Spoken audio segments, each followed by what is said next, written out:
अस्सलाम वालेकुम dear students. उम्मीद है आप सब बिल्कुल खैरियत से होंगे।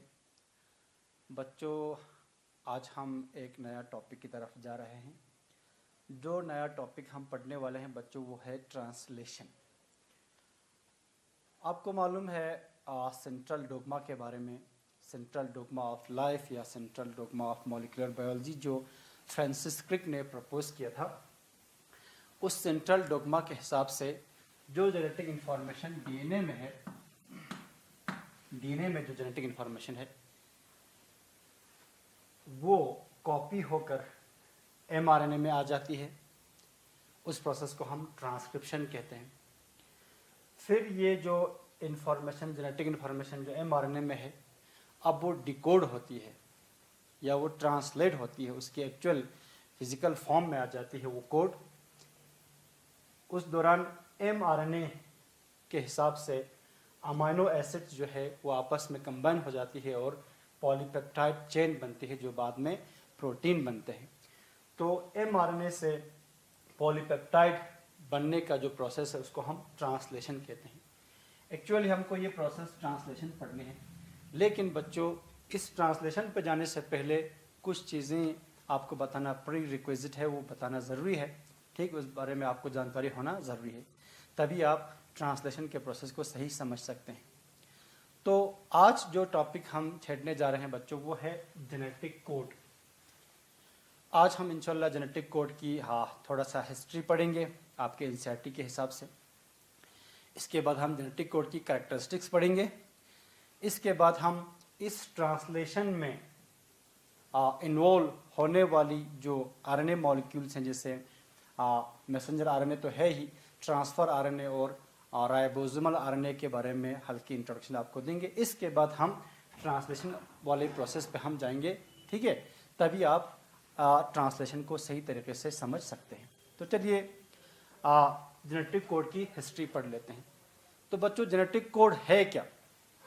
Genetic code sequence of basis हैं। आपको ये पता है, ये न्यूक्लियोटाइड में सीक्वेंस है, ठीक है। हम यहाँ पर न्यूक्लियोटाइड की पूरी कंपोनेंट्स नहीं दिखाते, यहाँ सिर्फ बेस दिखाते हैं। जैसे TAGGAGC ये न्यूक्लियोटाइड की सीक्वेंस है, जिसको हम यहाँ बेस इसके जरिए दिखा सकते हैं। तो जो बेस की सीक्वेंस है डीएनए में, ठीक, उसी बेस की सीक्वेंस में बच्चों ये जेनेटिक इंफॉर्मेशन स्टोर है in the form of alphabetical codes, आप कह सकते हो, या कोडेड फॉर्म में। बच्चों, कोड में जो चीज़ होती है वो सेक्रेड होती है, उसका मालूम नहीं होती है वो क्या चीज़ है, इसीलिए तो उसको हम कोड कहते हैं। वो सेक्रेड चीज़ होती है। तो जेनेटिक इंफॉर्मेशन अब सेक्रेड है किसमें? डीएनए में, in the form of alphabetical codes. इसी को हम जेनेटिक कोड कहते हैं। तो ये अल्फाबेटिकल कोड्स कॉपी होकर पहले आती है एमआरएनए में। उस प्रोसेस को हम ट्रांसक्रिप्शन कहते हैं। इसके बाद यही अल्फाबेटिकल कोड्स जो बेस की सीक्वेंस है वो डिकोड होता है, ट्रांसलेट होकर अमाइनो एसिड के फॉर्म में वो अपीयर होती है। ये अमाइनो एसिड आपस में जुड़कर फिर पॉलीपेप्टाइड चेन बनते हैं और प्रोटीन बनते हैं। ये प्रोटीन जब अलग अलग किस्म के फंक्शन करेंगे तभी हमको मालूम होता है कि वो कौन सा इंफॉर्मेशन थी जो इस डीएनए में था, इस पर्टिकुलर डीएनए के सेगमेंट में था, जिसको हम जीन कहते हैं। जीन के कंसेप्ट आपको ऑलरेडी दिया गया है। तो what is genetic code? Genetic code is the sequence of bases present in the DNA which is transcribed into mRNA, which is then translated, then decoded in the form of polypeptide या protein. उस sequence of basis को कहते हैं बच्चों genetic code. अब इस genetic code की nature क्या है, ठीक है, तो जेनेटिक कोड होता कैसा है, इस पर रिसर्च बहुत हुआ है। थोड़ा सा ब्रीफ हिस्ट्री हम जेनेटिक कोड की देख लेंगे, ठीक है बच्चों। तो सबसे पहला सवाल ये आ गया कि जेनेटिक कोड, ये बेस की सीक्वेंस है, ये किस तरह से अमाइनो एसिड को कोड करता है। ये जो बेस की सीक्वेंस है किस तरह से स्पेसिफाई करता है अमाइनो एसिड्स को, ठीक है बच्चों। आपको बता दूं, 4 किस्म के नाइट्रोजनस बेसिस हैं डीएनए में और आरएनए में, एमआरएनए में। अब एमआरएनए की बात करेंगे अब, क्योंकि एमआरएनए से ट्रांसलेट होकर ये प्रोटीन बनने हैं, अमाइनो एसिड को स्पेसिफाई करनी है, इसलिए हम अमाइनो एसिड में जो बेस की नंबर है वो आपको बता देंगे या टाइप ऑफ बेसिस जो प्रेजेंट होते हैं एमआरएनए में, वो बच्चों एक है आपका ए, एक है यू, एक है जी, एक है C. There are 4 types of bases in the mRNA. और जो आपका प्रोटीन बनेगा, तो बच्चों प्रोटीन बनते हैं 20 डिफरेंट अमाइनो एसिड से। एमआरएनए में 4 किस्म के बेसिस हैं और प्रोटीन में 20 different types of amino acids हो सकते हैं तो बहुत सारे अमाइनो एसिड होते हैं सेल के अंदर, तकरीबन 300 टाइप्स ऑफ अमाइनो एसिड्स होती हैं, लेकिन 20 अमाइनो एसिड्स ऐसे होते हैं बच्चों जो आपस में जोड़ जोड़कर प्रोटीन बनते हैं, जो प्रोटीन का कंपोनेंट बनता है, जिससे प्रोटीन बनती है। उन अमाइनो एसिड्स को कहते हैं स्टैंडर्ड अमाइनो एसिड्स। तो there are 20 standard amino acids, 20 standard amino acids.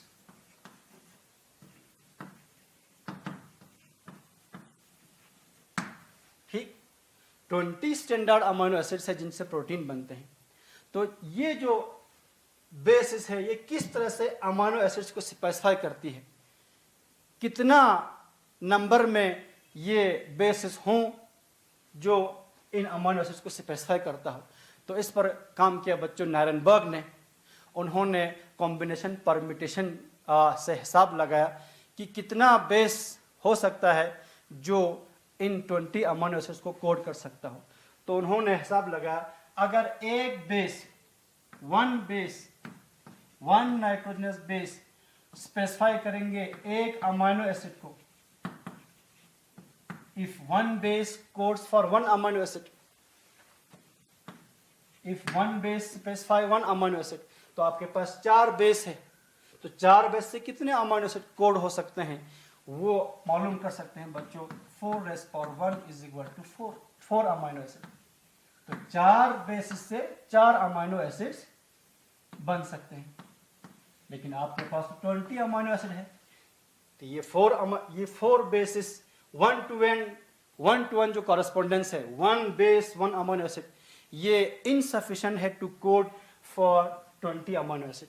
तो ये वाला एक बेस एक अमाइनो एसिड को कोड करता है, ये बात खारिज हो गई, ये नहीं चला। इसके बाद और एक चांस ये है कि दो बेस की कॉम्बिनेशन, दो बेस की कॉम्बिनेशन एक अमाइनो एसिड को कोड करे, स्पेसिफाई करे, तो 4 बेसिस से कितने अमाइनो एसिड कोड हो सकते हैं वो भी इसी परम्यूटेशन से मालूम कर सकते हैं। 4^2 is equal to 4 into 4 is equal to 16 amino acid. हम अमाइनो एसिड को शॉर्ट में ए लिख देंगे।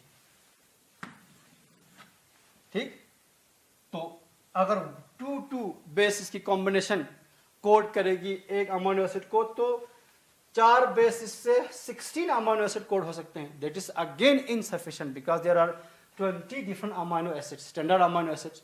16 है कोड, तो 16 कोड से 20 अमाइनो एसिड्स स्पेसिफाई नहीं हो सकता, तो ये इनसफिशिएंट हो गया। तो फिर इसके बाद नेक्स्ट जो चांस है, अगर 3 बेसिस की group, when A group of 3 basis together codes for a single amino acid, तो 4 बेसिस से अलग अलग कॉम्बिनेशन होने से कितने अमाइनो एसिड कोड हो सकते हैं वो आप मालूम कर सकते हैं। 4^3 is equal to 4 into 4 into 4। नायरनबर्ग ने ये पता किया था, 4 4 4 वो हो गया बच्चों 64 अमाइनो एसिड, 64 अमाइनो एसिड। तो अगर 3 के ग्रुप में रखेंगे बेसिस, तो 4 बेसिस से 64 कोडॉन्स बन सकते हैं। ठीक है, जो बहुत ज्यादा है 20 अमाइनो एसिड से, मोर देन सफिशिएंट है। तो कम से कम 20 अमाइनो एसिड्स तो कोड होंगे ही। ठीक है, जो अलावा कोडॉन्स हैं उनका क्या फंक्शन होगा आपके आगे आपको पता चल जाएगी। लेकिन यहां से मालूम हुआ कि ये बेसिस 3 के ग्रुप में होनी चाहिए। ठीक, इसके बाद फ्रांसिस क्रिक ने डिलीशन, इंसर्शन, म्यूटेशन से भी ये कंफर्म किया कि जेनेटिक कोड जो है, ये जो कोड है अल्फाबेटिकल कोड, जो बेसिस है, ये 3 के ग्रुप में ही होना चाहिए।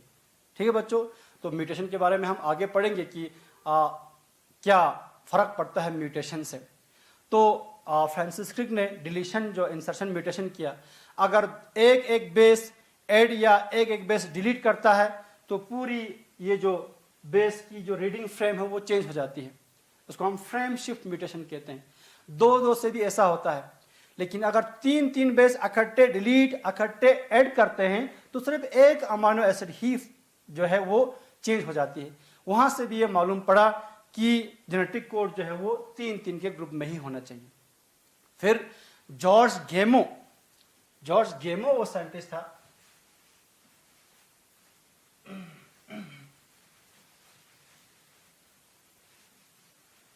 जो triplet nature of genetic code का कॉन्सेप्ट दिया। किसने? जॉर्ज गेमो ने। ये आप एनसीईआरटी में आपकी ये नाम है, ये आपको याद रखना है, जॉर्ज गेमो gave the concept of triplet nature of genetic code तीन के ग्रुप में होना चाहिए। ये बेस तीन के ग्रुप में होना चाहिए। Triplet nature of genetic code, ये कॉन्सेप्ट दिया था बच्चों जॉर्ज गेमो ने। ठीक, तो जेनेटिक कोड वाला जो टर्म है ये भी इसी ने दिया है। The term genetic code was also given by George गेमो। टर्म जेनेटिक कोड, ठीक है। तो ट्रिपलेट नेचर पता करने में बहुत सारे साइंटिस्ट का रोल है, लेकिन जो फाइनल कंसेप्ट दिया जेनेटिक कोड ट्रिपलेट है, ये दिया जॉर्ज गेमो ने। और जेनेटिक कोड और टर्म भी इसी ने कॉइन किया है। किसने? जॉर्ज गेमो ने। अब ये पता चला कि तीन बेस इसके ग्रुप्स जो है वो कोड बनते हैं, जिनको हम कोडॉन्स कहते हैं, जो एक अमाइनो एसिड को कोड करती है, स्पेसिफाई करती है। लेकिन यहाँ तो फिर आपको मालूम है 64 कॉम्बिनेशंस बन गए, 64 कोडॉन्स बन गए। ठीक, मिसाल पर AUG एक कोडॉन बन गया, GUG एक कोडॉन बन गया, CCA एक कोडॉन बन गया, इस तरह से। तो हर एक कोड ऐसे 64 कोडॉन्स बन गए। हर कोडॉन किस अमाइनो एसिड को कोड करते हैं, which codon codes for which amino acid, ये अभी मालूम करना बाकी था।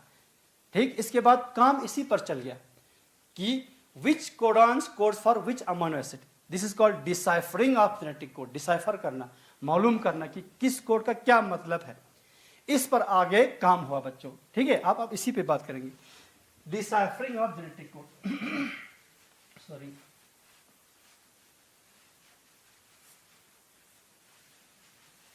deciphering of genetic code।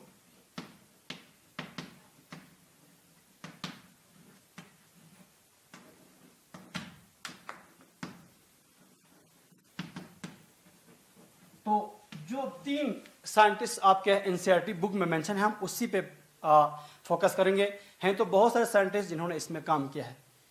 एक बच्चों है मार्शल नायरनबर्ग, पहला मार्शल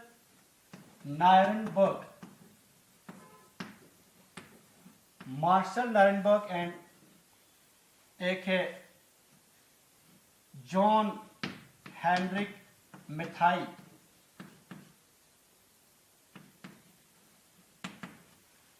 नायरनबर्ग एंड मेथाई, ये नाम याद रखना। 1961 वो ईयर था जिसमें इन दो साइंटिस्ट ने, नायरनबर्ग एंड मेथाई ने, एक काम ये किया कि उन्होंने सिंथेटिक आरएनए बनाए। आरएनए किससे बनता है? राइबो न्यूक्लियोटाइड से बनता है। तो अपने मर्जी से उन्होंने राइबो न्यूक्लियोटाइड्स बनाए। ठीक, तो राइबो न्यूक्लियोटाइड्स एक एंजाइम की मदद से उन्होंने बनाया बच्चों। मैं यहां लिखता हूं, राइबो न्यूक्लियोटाइड्स एक एंजाइम की मदद से बनाया। उस एंजाइम का नाम था, बड़ा इंपॉर्टेंट ये पॉइंट है, ये आपको याद रखना है, पॉलीन्यूक्लियोटाइड फॉस्फोराइलेज। ये बड़ा इंपॉर्टेंट एंजाइम है, पॉलीन्यूक्लियोटाइड फॉस्फोराइलेज।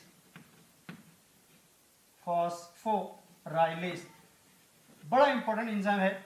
इस एंजाइम की मदद से राइबो न्यूक्लियोटाइड्स को अपनी मर्जी से जोड़ के उन्होंने सिंथेटिक mRNA या हम कहेंगे आरएनए बनाए। ये एंजाइम पॉलीन्यूक्लियोटाइड फॉस्फोराइलेज और एक साइंटिस्ट ने डिस्कवर किया, उसका नाम है सिवेरो ओकोहा, OCHOA, आप कैसे प्रोनाउंस करते हैं इसको। सिवेरो ओकोहा नाम के एक साइंटिस्ट ने ये एंजाइम डिस्कवर किया, इसको हम सेवेरो-ओकोहा एंजाइम भी कहते हैं। इसलिए जेनेटिक कोड की डिसाइफरिंग में इसका भी इंपॉर्टेंट रोल है। ये साइंटिस्ट भी आप याद रखना, क्या कभी पूछ सकता है कि इनमें से कौन से साइंटिस्ट जेनेटिक कोड की डिसाइफरिंग में इन्वॉल्व थे, तो उसमें सेवेरो-ओकोहा का नाम आएगा, क्योंकि इन्होंने पॉलीन्यूक्लियोटाइड फास्फोराइलेज एंजाइम डिस्कवर किया था। इसी पॉलीन्यूक्लियोटाइड फास्फोराइलेज को यूज करके नायरनबर्ग एंड मिथाइल ने सिंथेटिक आरएनए बनाए। ठीक है बच्चों, ये पॉलीन्यूक्लियोटाइड फास्फोराइलेज के बारे में आपको बता दूं, ये आरएनए पॉलीमरेज जैसा एक पॉलीन्यूक्लियोटाइड फास्फोराइलेज आरएनए पॉलीमरेज जैसा एक एंजाइम है जो राइबोन्यूक्लियोटाइड्स को जोड़ सकता है। लेकिन थोड़ा सा डिफरेंस ये है कि आरएनए पॉलीमरेज को आपको मालूम है एक टेम्पलेट की जरूरत पड़ता है, एक गाइडिंग स्ट्रैंड की जरूरत पड़ता है, जिसके हिसाब से वो राइबोन्यूक्लियोटाइड्स को जोड़ता है। लेकिन इसके लिए कोई टेम्पलेट की जरूरत नहीं है। इसके लिए एक बाइफंक्शनल एंजाइम है, आगे इसके बारे में और बताएंगे इंशाल्लाह। तो इस पॉलीन्यूक्लियोटाइड फास्फोराइलेज को यूज करके नायरनबर्ग एंड मिथाइल ने सिंथेटिक एमआरएनए बने, सिंथेटिक आरएनए बने अपने मर्जी के बेसिस जोड़कर। तो उन्होंने एक जोड़ा बच्चों यू, बहुत सारे यू जोड़े, सिर्फ you, single kind of basis उन्होंने जोड़कर एक आरएनए बनाया। इसको हम पॉली यू भी कहते हैं, बहुत सारे यू करके।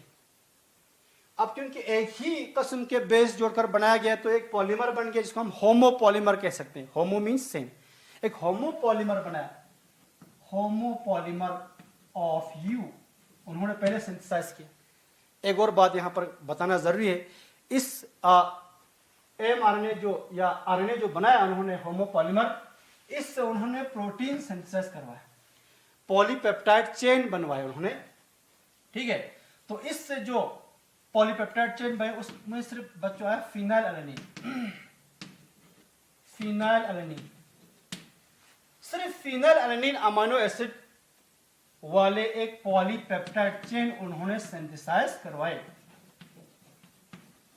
मगर इसमें जो यूज हुआ वो यूज किया बच्चों उन्होंने सेल फ्री एक्सट्रैक्टिफिकेशन या सेल फ्री प्रोटीन सिंथेसिस भी उसको कह सकते हैं, सिंथेसाइजिंग मशीनरी उसने यूज किया। मतलब सेल, लिविंग सेल नहीं रखा, लिविंग सेल से जो लिविंग सेल के कंटेंट है वो बाहर निकाले। ठीक है, उसको हम कहते हैं सेल फ्री एक्सट्रैक्ट। उसमें प्रोटीन सिंथेसाइज करने वाले राइबोसोम बाकी एंजाइम सारे मौजूद हैं। उस सेल फ्री एक्सट्रैक्ट के साथ इस एमआरएनए को रखा और इस सेल फ्री एक्सट्रैक्ट में जो भी प्रोटीन सिंथेसाइजिंग मशीनरी उसके हिसाब से उन्होंने जब पॉलीपेप्टाइड चेन बनाए तो उसमें सिर्फ और सिर्फ फिनाइल एलेनिन वाली एक पॉलीपेप्टाइड बना। तो आप क्योंकि ट्रिपलेट नेचर पहले पता हो चुका है तो you you you you you you you you you ये कोडॉन है। तो एक ट्रिपलेट एक अमीनो एसिड को कोड करता है, तो यहां एक ट्रिपलेट से क्या बना फिनाइल एलेनिन। तो यहां से पता चला कि you you you codes for phenyl alanine. पहला जेनेटिक कोड जो डिसाइफर किया उन्होंने ये you you you phenyl alanine एक अमीनो एसिड उसको कोड करते हैं। इस तरह से उन्होंने फिर पॉली सी बनाए, पॉली ए बनाया, उनसे कौन सा अमीनो एसिड कोड होता है उन्होंने पता किया।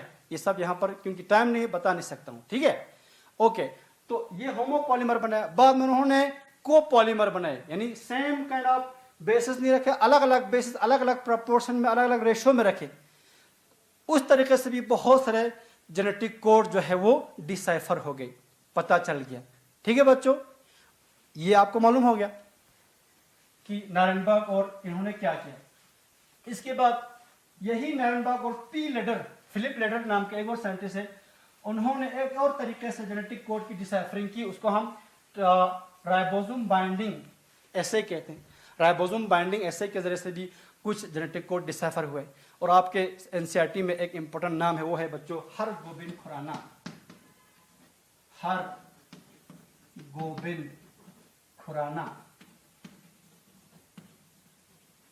ठीक, इन्होंने भी सिंथेटिक एमआरएनए या आरएनए बनाए, लेकिन इस वक्त उन्होंने एंजाइम यूज नहीं किया, केमिकली। ये यहां बात आपको याद रखना है, हरगोबिंद खुराना ने केमिकल सिंथेसिस की आरएनए की, केमिकल सिंथेसिस यानी विदाउट यूजिंग एनी एंजाइम उन्होंने केमिकल सिंथेसाइज किया अपनी मर्जी के बेसिस को जोड़कर। तो जो बेस उन्होंने जोड़े बच्चों वो यू और जी जोड़ा उन्होंने अपनी मर्जी से।